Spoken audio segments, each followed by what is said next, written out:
अध्यात्म विज्ञान कोई धर्म या संप्रदाय नहीं है, ये स्पिरिचुअल साइंस है जो कुदरत के कानून पर आधारित है। ये विज्ञान पूरे ब्रह्मांड के सभी रहस्यों को उजागर करता है और जीवन के सभी पहलुओं को समझने के लिए एक नई दृष्टि देता है।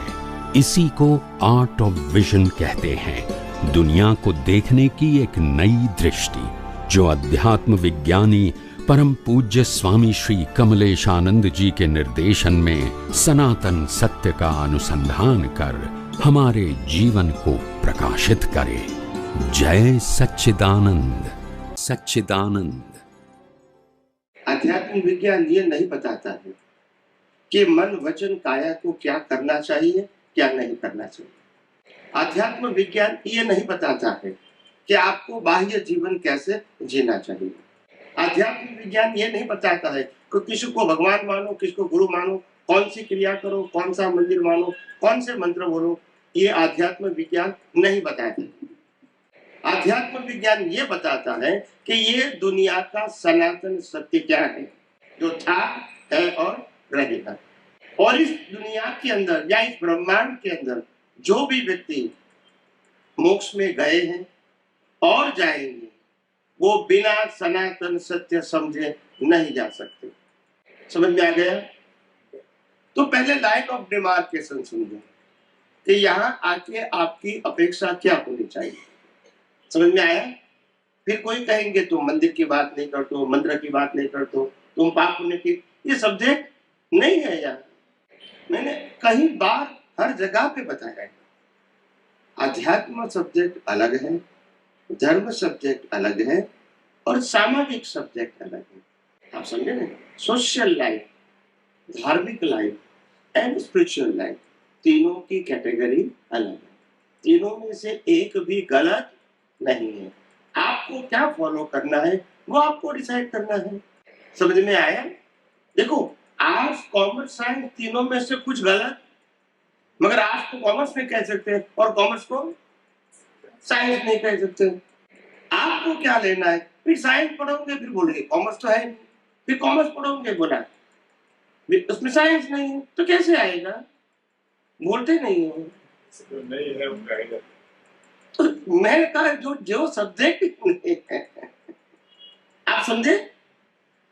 इसका मतलब ये नहीं है कि आपके मन वचन काया जो कुछ भी कर रहे हैं वो गलत है, ये कहने का मतलब नहीं है। मगर पहले रिलेटिव सत्य के मुताबिक, सामाजिक सत्य के मुताबिक, धार्मिक सत्य के मुताबिक मन वचन काया की क्रिया को ही पुरुषार्थ मानते थे।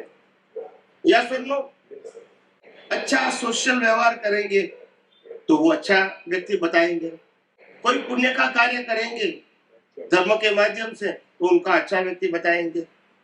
या सुन लो, तो ये बताना ये कोई गलत बात नहीं है, मगर अध्यात्म में उसको कहते हैं कुदरती रचना। समझ में आ गया? राम ने युद्ध किया, वो भी कुदरती रचना, और महावीर के माध्यम से लाखों लोग मोक्ष में गए, वो भी। समझ में आ गया? तो यहाँ पाप पुण्य प्रायश्चित सब्जेक्ट और मन वचन का को क्या करना चाहिए क्या नहीं करना चाहिए वो भी सब्जेक्ट, क्योंकि मन वचन काया की अवस्था मात्र कुदरती रचना है। तो फिर मैं उसकी कैसे बात करूंगा जब तुम्हारा लाइफ जन्म से पहले मन वचन काया की सभी अवस्था आपके कर्म के प्रोग्राम के मुताबिक डिसाइडेड हो चुकी है। फिर मैं उस सब्जेक्ट में बात करके आपको नया क्या बताऊंगा? समझ में आता है? तो इसीलिए इसको रिलेटिव सत्य बताया। क्या बताया? इसमें हमको अगर आध्यात्म में जाना है तो इसमें पढ़ने की जरूरत नहीं है। जो भी है हमारी प्रकृति या सामने वाले की प्रकृति, इसको क्या देखना है? कुदरती रचना देखते हैं। उसका मतलब ये नहीं है, ये मैकेनिकल वर्ड्स है। कुदरती रचना के पीछे कुदरत और कुदरती कानून है इनबिल्ट, और कुदरत का मतलब होता है 6 सनातन तत्व। क्या बताया? 6 सनातन तत्व का एक शब्द है कुदरत, जिससे पूरा ब्रह्मांड बना है। समझ में आ गया? 6 तत्वों से ब्रह्मांड बना है। और 6 तत्वों का मैं शॉर्ट में उल्लेख कर दूं। चेतन, जड़, गति सहायक, स्थिति सहायक, टाइम एंड स्पेस। ये 6 तत्वों से ब्रह्मांड बना है। वो तत्व तो अविनाशी है। काम कैसे करेंगे? वो कुदरती कानून से काम करते हैं। क्या करते हैं? कुदरती कानून से काम करते हैं। और कुदरती कानून से जो अवस्था बनती है 6 तत्वों के सहाय से, इसको कहते हैं कुदरती रचना। समझ में आ गया? कुदरती कानून और कुदरती। तो तुम कुदरती रचना देखते हो, उसमें कुदरत और कुदरती कानून क्या है? इनबिल्ट है। समझ में आ गया? बार बार बोलने की जरूरत नहीं है, मगर आपके विजन में होना चाहिए। तो मैकेनिकल बोलने की जरूरत नहीं है। अच्छा, इसके अलावा ब्रह्मांड का तो समझ में आया कि 6 तत्वों से बना, कुदरती कानून से चलता है और उनके बनी हुई सभी अवस्थाएं कुदरती रचना है। ऐसे हमारा शरीर भी 6 तत्वों से बना है। क्या बताया? वो बताता हूँ आपको डिटेल में। हमारा शरीर भी 6 तत्वों से बना है। हमारा शरीर भी कुदरती कानून से चलता है और हमारी शरीर की सभी अवस्था भी कुदरती रचना है। समझ में आ गया? समझ में आया कि नहीं? मतलब पिंडे सो ब्रह्मांडे और ब्रह्मांडे सो, ब्रह्मांड और पिंड में प्रिंसिपली कोई अंतर, अवस्था अलग अलग है, मगर सिद्धांत क्या है? कुदरती।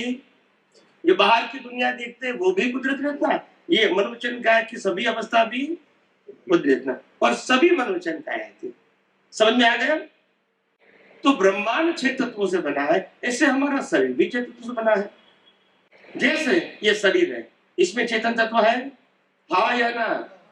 जड़ तत्व है, गति सहायक, श्वासोश्वास लेना, पानी पीना, ब्लड सर्कुलेशन। समझ में आया? हाथ पांव हिलाना, ये क्या है? गति सहायक। स्थिति सहायक का मतलब सभी ऑर्गन क्या है? कि वो मुंह होता है, वो स्थिति सहायक। हड्डियां बड्डियां वो क्या है? स्थिति सहायक। या सुनो, फिर शरीर का लाइफ है, पार्ट्स का भी लाइफ है, समय तत्व। या सुनो, शरीर का भी लाइफ है और शरीर के अंगों का भी लाइफ है कि नहीं? मोतिया आता है, दांत चला जाता है, सुनाई नहीं देता है, हाथ पांव काम नहीं करता है, रीजन काम नहीं करता है, सबकी लाइफ है ना? तो आयुष्य, समय तत्व और शरीर के अंदर स्पेस भी है।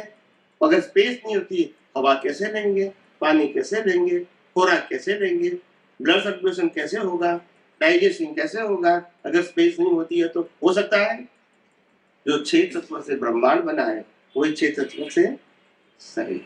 पिंडे सो ब्रह्मांडे और ब्रह्मांडे सो, तो 6 तत्वों से शरीर बना है, 6 तत्वों से ब्रह्मांड बना है।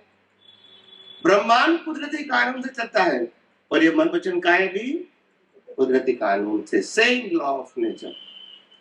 और ब्रह्मांड में जो अवस्था बनती है कुदरत और कुदरती कानून से, इसको कुदरती रचना कहते हैं। ऐसे यहाँ भी 6 तत्व और कुदरती कानून से बनी हुई मन वचन काया की सभी अवस्था को क्या बोलते हैं? कुदरती। समझ में आया कि नहीं आया? और ये समझ में नहीं आएगा वहां तक अज्ञान जाना संभव नहीं है। कौन सा अज्ञान? कर्ता भाव, मालिकी भाव, भोक्ता भाव और देहाध्यास नहीं जाएगा। ये विज्ञान समझ में नहीं आएगा तो ये अज्ञान नहीं जाएगा। पुण्य बना सकते हैं, अज्ञान नहीं निकाल सकते।